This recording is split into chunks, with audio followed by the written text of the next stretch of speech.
Nous sommes au regret de voir l'incident qui est arrivé à la frontière algérienne avec le drone qu'ils ont abattu.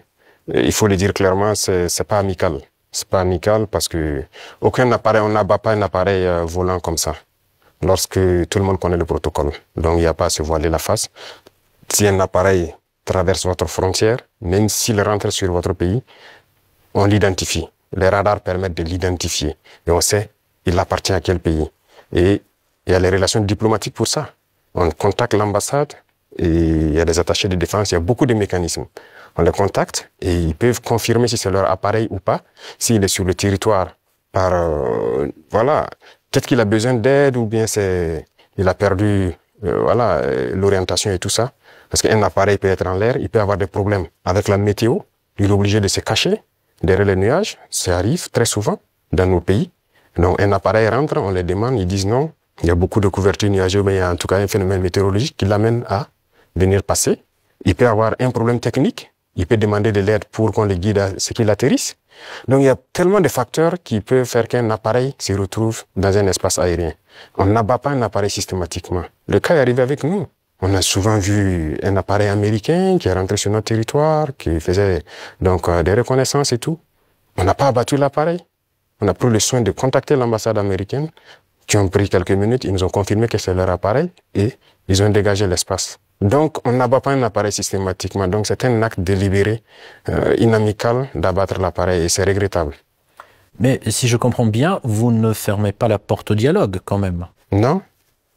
Il faut que les dirigeants comprennent que nous n'avons pas le choix que de nous unir face à cette situation de soi-disant terrorisme.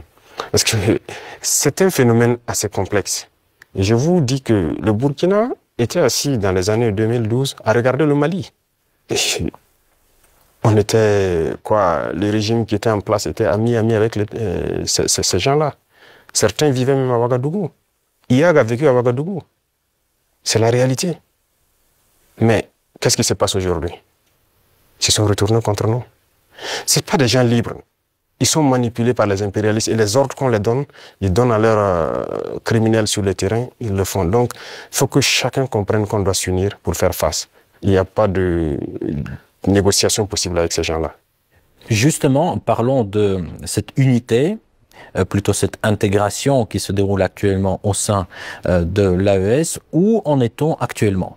Ça se passe bien, ça évolue. Nous sommes dans la Confédération et comme je dis, il y a beaucoup de choses à mettre en place.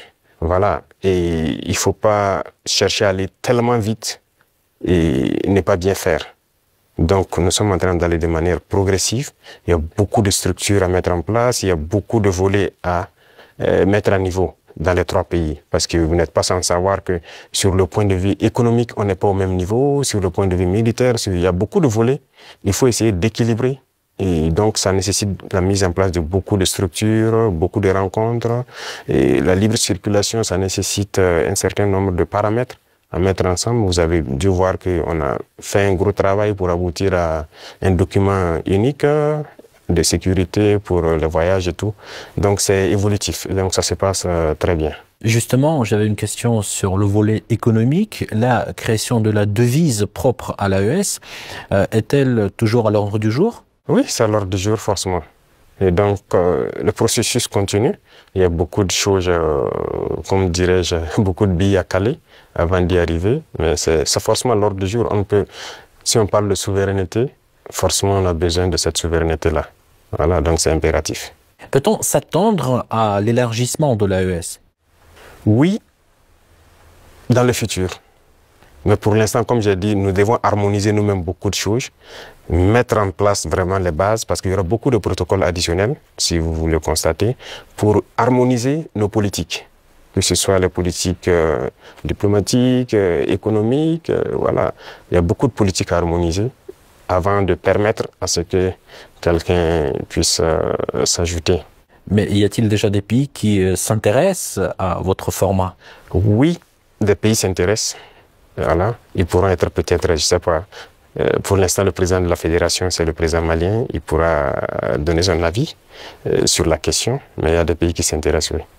Comment vous expliquez la baisse de l'influence française dans la région? Pas uniquement dans le Sahel, mais aussi dans l'Afrique de l'Ouest, par exemple. Je pense que c'est eux-mêmes qui ont contribué à baisser leur influence. Parce qu'ils ont une conception paternaliste de nos relations. Et vous voyez, quand vous prenez tout de suite tout ce qu'on fait, tout ce qu'on prend comme initiative, eh bien, c'est la Russie. Et quelqu'un parle, ils sont influencés par la Russie. Tout ce qui se passe, c'est la Russie.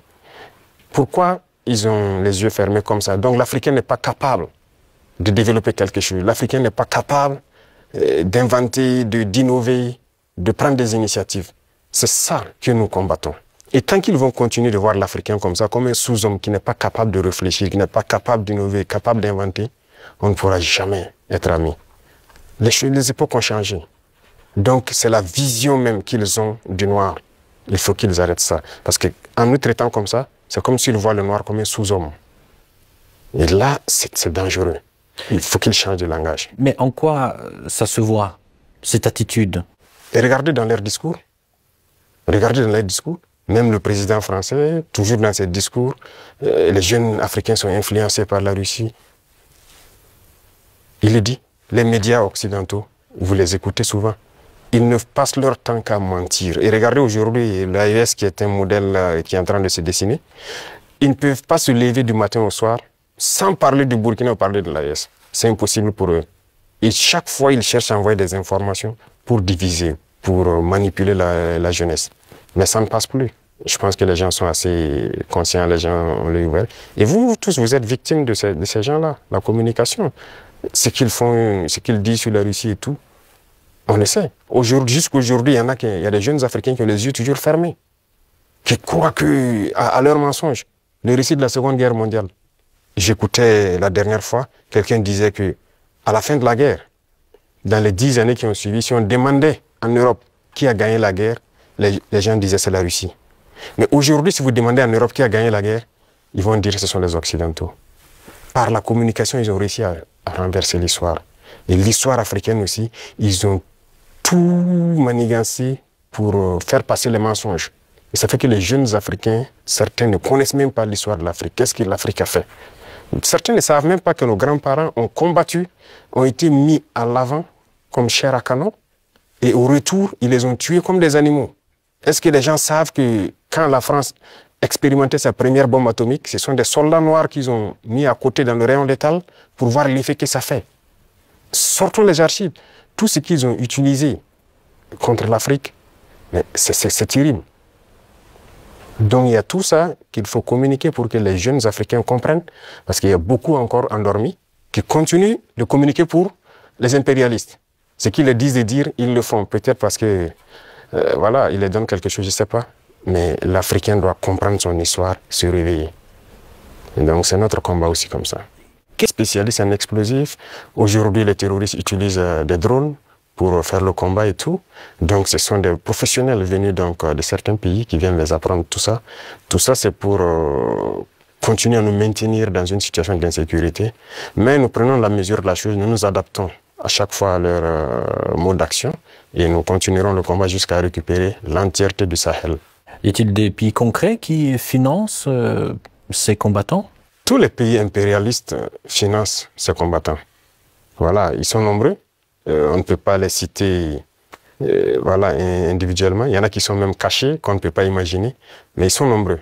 Ils sont nombreux. Il y a ceux qui ne sont pas cachés, qui le déclarent ouvertement. Je parle du récent scandale avec le soutien du terrorisme au Mali. Quel regard portez-vous sur ce qui s'est passé en fait au Mali? Oui.